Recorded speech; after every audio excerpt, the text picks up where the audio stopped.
So, I'm manifesting na sana ang makahanap nito ay yung taong para sa kanya ang sitwasyon na to. Ngayon, kung hindi, huwag mo ipilit para hindi ka ma-triggered or para naman yun. General reading to. Take it as resonate, okay? Kung gusto niyo private reading, PM me. So, may mga tao na nagkakos ng drama sa buhay mo as of now. Itong mga taon to, hindi alam na hinihil mo yung inner child mo dahil sobrang galing ka sa broken, okay? Sobrang masaktan ka sa isang bagay. At dahil sa mga tao din to, ito rin yata yung mga tao na hindi mo akalain na sasaktan ka, kaya you feeling so left out or alone. Minsan gusto mong itanong kung ano talagang gusto nila, makipag-compromise, bakit nila ginagawa to, pero I don't think na dapat yun ang gawin mo. So, ano dapat gawin ng collective ko sa current situation niya as of now?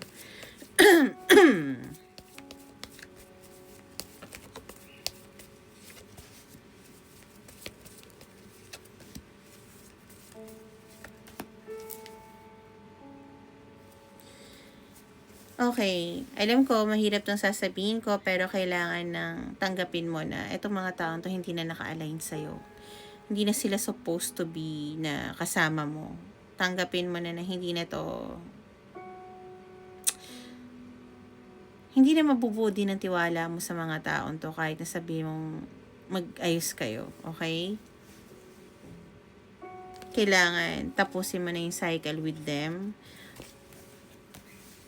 I-refuse mo na yung mga bare minimum na ginagawa nila na pagka kailangan ka, saka ka lang kakausapin or pag may kailangan silang +1, no?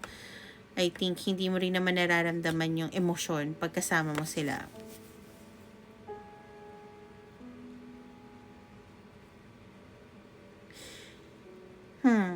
Kailangan mo din, alam ko mahirap to, pero kailangan mo din mag-confine mag-isa para malaman mo na kaya mo mag-isa.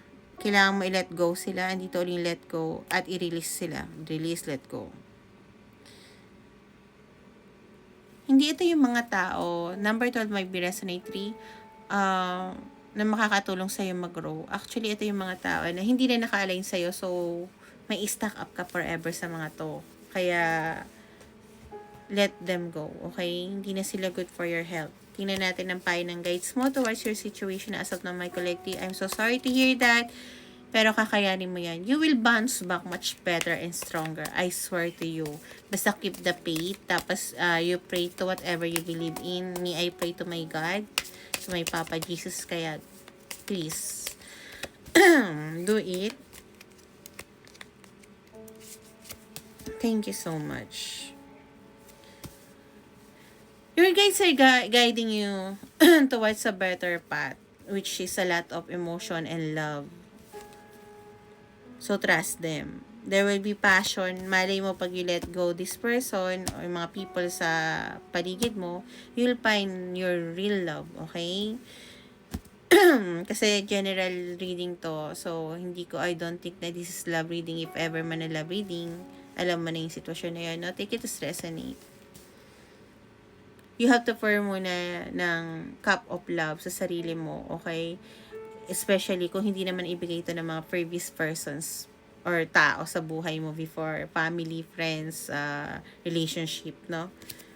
Because your guys want you to have na bagong tao sa sa buhay mo, mga bagong tao sa buhay mo. Okay? Friendship na naka-align sa'yo, na tutulong sa'yo umangat. Okay? Hindi ko sinasabi na tutulungan ka umangat. I mean, yung mga perspective nila sa buhay. Alam mo yun, minsan di ba nag-isip tayo, bakit kaya wala kayang pares ng utak ko about sa ganito ng ganyan. Halimbawa, puro sine, ganon, or yung mga TikTok, ikaw, you like arts. Hindi ka na nakakabagay. So, I think, makakahanap ka ng mga taong yun once na you made up your mind na i-let go yung mga taong to, spiritual alone ka muna, then alam mo yon, if you are into arts, punta ka sa mga lugar na alam mo yung mga tao na same as hobby mo, okay? So, yun yung para sa'yo, my collective. I hope this helps you. Ngayon, kung gusto mo na mas malalim na reading, you can always PM me for private reading. And, of course, make a better choice. And, bye-bye.